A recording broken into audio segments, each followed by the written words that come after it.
ご年齢からお伺いしていいですか？はい、いいですよ。72歳。72歳。うん。なんか72歳になられて、はい。お変わりになられたこととかってありますか？だから結局もうお金、はい。もういろんなことでほら、年金が下がったうんり、うんうん。いろんなこと、もう物価が高くなって、そんなんで今やっぱりこういろいろとね、ありますよね。物を買えば野菜高くなる。うんうんうん。ね。そしたらもう年金も上がらない。うん。ね。だから全てですよ。もう。うんうん。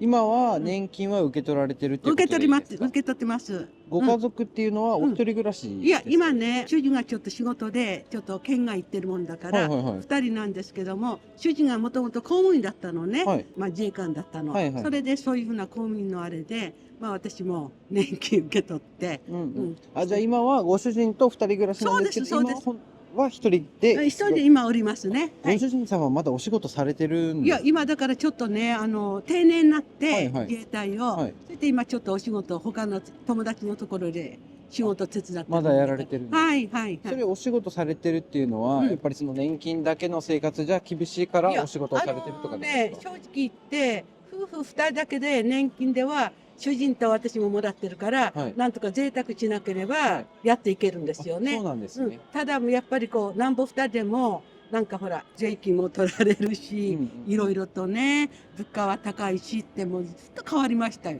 うーほんと。ん。10年ぐらい前からやっぱりちょっと厳しいですよね、いろんな面ではね。まあ、生活はできるんですよ。はい。人に迷惑かけない、贅沢しなかっうんうんうん。たら。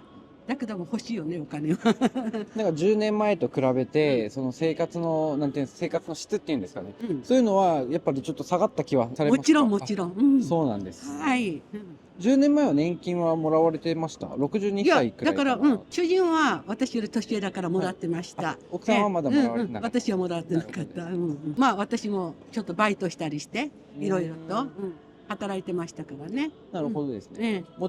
ちょっと言える範囲で大丈夫なんですけど、お二人合わせての年金支給額って毎月どのくらい受け取られてます？私が月10万。はいはい。で、主人が1ヶ月ですよ。はい。ね。私が月10万円、主人が15万。じゃあ、だから2人で50万、2ヶ月に1回。2人2ヶ月で50万。じゃあ1そうです。ヶ月で25万くらいのごそう生活をですね。されてる。はいはい。プラスのご主人のお仕事のっていう感じなんですか？今そうですね。ちょっとだけども、もう年だから、75になってますからうんうんね。だから今年だから、もうバイトだから、うん。はい。本当の小遣い程度ですようね。ーん。そんなんで、健康のために言ってるようなもんだかあ、ら、そうなんですね。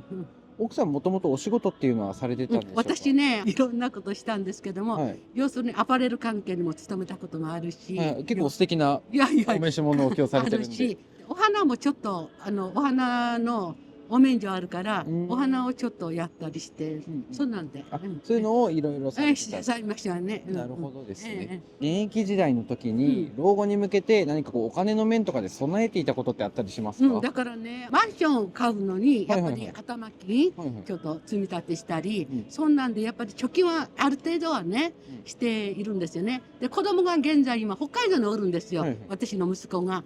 だからもうなるべく子供に迷惑かけないで、一人っ子だから、うんうん。だから二人でやっぱりある程度の、まあ結局保険かけたりして、病気した時にはお互いに備えたり、そういうふうな心がけはしてきましたね。うんうん。いっぱいはたまらなかったけども、まあまあの生活は。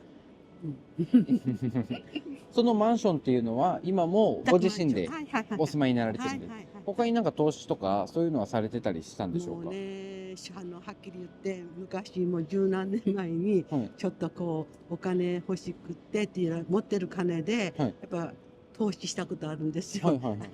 株を買って、はい。友達に勧められはて、い。株買ったりしたこともあったけども、儲かりませんでしあ、たね。そうなんうですね。その時はん。結構大きい損失が出たんですか？しましたね。ちょっとこう言っていいか、自分のことなんだはい。けども、私、今から何年前、公務員の奥さんでおりながら、ちょっと任されてカラオケをはいはいはい。経営してたんですはい。よ。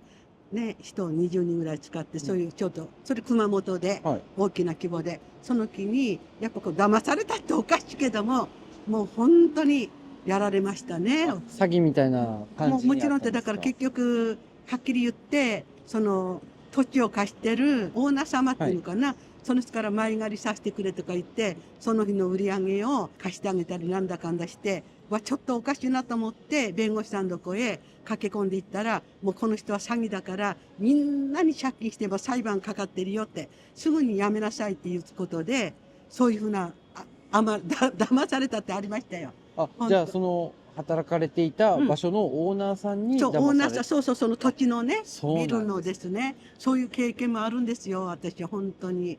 だから公務員の奥さんでありながら、もうなんか任されて、そういう経営したり、そんなんが、ちょっと余分なことしましたそのね。時の被害総額とかってどれくらい2000万。大き2000かった万。ですよ、それも。まあ、ちょっと私、親が天国行った時に、ちょっとこう、財産いただいたりしたら金とか、そんなのがあったんですよね。はい。そんなん全部ですよ、売り上げとかそんなの。そういうのをやられたんですか。で、結局はもう弁護士さんに助けられて、相談して、で、もうやめなさいと、命までなくなるよぐらいになって、そういう経験ありますよ。で、もうそのお金は返ってきたんですか？もちろん帰ってきませんっあ、て。返ってこないんですね。帰ってこないけどもね、まあみんなから命があっただけよかったよって、まあなんとか食べていけるしって、で、主人も理解があるからもういいっていい勉強だよねって言って、そんな感じで、優しいご主人でよそうかったですね。そうそう、助かりました、寛容で本当。寛大なご主人はい、で。助かりました、本当にでね。今の若い人たちを見ていて、何か思うことや感じることってありまいや、すか？私だからね、今の若い子に対してだけど、この時代だから、この時代に生きて、やっぱりみんな生きていけばいいし、私はやっぱりこう、自分の経験は経験だけど、今、自分の経験を若い子に、昔はこうだから、ああだからっていうの嫌いなんですよね。今を生きればいいと思うの、今日を生きれば。そういう考えだから、若い子が間違った話したり、なんだかんだしていろんなことがあるけどもが、それはもう責めるなって、体験だからって。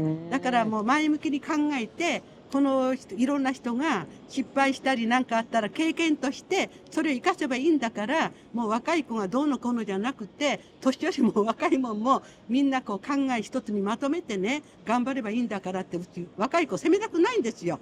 自分も若い時があったんだから、いろんなことがあったじゃないですか。だから今のこの時代を生きればいいんですよ。要するに。私はそういう考えね。だから若い子をやっぱ応援したいね。いろんなことがあってもですね。若い子だって一生懸命生きてるんですもの。だって今をね。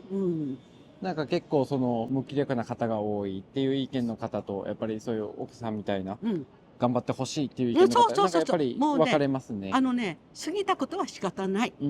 だからそのね、要はね、私は今からでも何かあっても前向きに生きていけばうまくいくんですよ。ね、くよくよと過去をね、言っても仕方ない。今を生きればいいんですよ。これからをって。だから失敗はほら、よく言うのは成功のもとって言うけど、やっぱり苦労して、ね、失敗して初めていいことが生まれるんだから、やっぱり人間はね、その子その子によって、まあね、運命が違うんだけど、その人の生き方を、その人がね、こう考え直して生きていけばうまくいくと思うの、みんな。だから若い子が友達多いですよ。あ、本当ですか。もうね、本当に若い子、自分の子供みたい、みんな。やっぱりね、若い子責めてもダメ。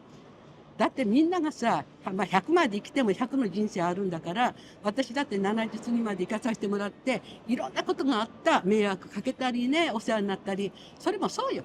だからその時代に生きていけばいいよね。だから私若い子好きですよ、みんなが。子供も好き。だって未来があるもんね。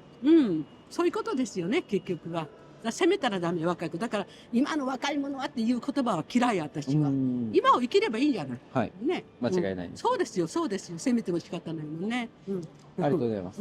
じゃあ最後に、今の日本の政治について何かこうご意見があれば教えていただきたいんですが。私ですね、政治のことは無教養だからよくわかんないけどもが、よく私いつも思うの、こう国会のテレビとかこう見ていろんな見るけども、私ね、日本人って例えば大臣が変わるとするじゃない。その子を責める、その人を責める。結局私日本人の悪いところって足引っ張るの、すぐに。だから足引っ張るよりも意見を述べてみんなでその人を盛り上げる。だからどんな大臣でもいいんですよ。みんなが失敗あるんだから、だから大臣が変わるたんびに、あの大臣、この大臣って言ってさ、国会で偉さのことを言うけども、私そういうの嫌いなのね。だから私いつも思うの、日本人って心狭いなって、せめて足引っ張るよりも意見述べてみんなで助け合えばうまくいくのになと思うんですよ、私は。いつもそういう考えでいるの。だから政治家、それ悪い政治家もいるか知らない、悪いことするみんな人間だから、だけどもそれはそれでまたみんなで話し合って処分すればいいんだから、要はね、やっぱりこう国を良くしようと思ったら、やっぱり国民一人一人がさ、助け合っていい意見述べてすることね、やっぱり日本人の嫌なのは足引っ張る。どの政治家もあれもダメ、これもダメじゃなくて、まあ、政治家も悪い人おるんだけどもが、私やっぱり一人一人国民がさ、助け合っていってうまくいくんじゃないかなと思うんですよね。だから私はもう若い時に外国もあちこち行ったけども、日本に生まれて幸せですよ、私は。本当、幸せよ。本当ですか？うん、日本に生まれて幸せよ。やっぱりよその国回った時に、初めて日本の良さわかるもんね。僕もなんか行った時に、うん他の国行った時に、うん日本って結構なんかいい国だなって。もうもちろんもちろん。思いますねだから私若い時にインド行ったりですよ。まあアメリカも好きだからしょっちゅう行ったり、ユタ州なんか1年に3ヶ月行ったりしてね。随分行きましたよ、私も好きだから。だけども、経験からしたら日本が一番いいなと思うの。日本人に生まれて幸せと思うね。私はそう思います、本当に。ね。で、よその国行って初めてわかるもんね、自分の国の良さがね。うん。なかなか感じれないですもんね、こっちにいほんたらですね。とほんと。だからね、お金もいるけども、どんどんとみんな世界見た方がいいですよね。だから感謝の気持ち湧くよね。うん。私はそう思うの。だから子供にもどんどんとさ、息子おるんだけど、大学の頃にね、はい旅しなさいって1年間旅させたりしましたもん、私。放浪の旅をね。で、やっぱりそれが今、身になってるみたいで。本当ですか？うんうん、そうなんですよ。いや、だからいい経験ですね。うん、だからね、要はね、もう喧嘩したり、争い事しないこと、もう話し合えばわかるんだって、それをしないから、ね、いろんな犯罪が起きるんじゃないですか。私そう思うの。だから、騙される方も悪いのよ、私みたいに。いやいや、そんなことないです。騙す方も悪いけども、騙される方も悪いの。それをやっぱり経験としてね、した方がいいかなと思って、私は思うんですよ、そうやって言って。わかりました。だから若い子と仲良くしたいね。みんな子供とにね。これからのことね。未来がある人。ねだけど、私はもう毎日自分が今もここ来るまで独り言言って言霊で、ああ、私今日も幸せって、神様ありがとうって言って唱えてきてますの。いつもマスクの下からさ、そして皆さんもね、幸せになったらいいよねとかね。やっぱいい言霊、言葉、それですよ。人をこう脅したりしないで。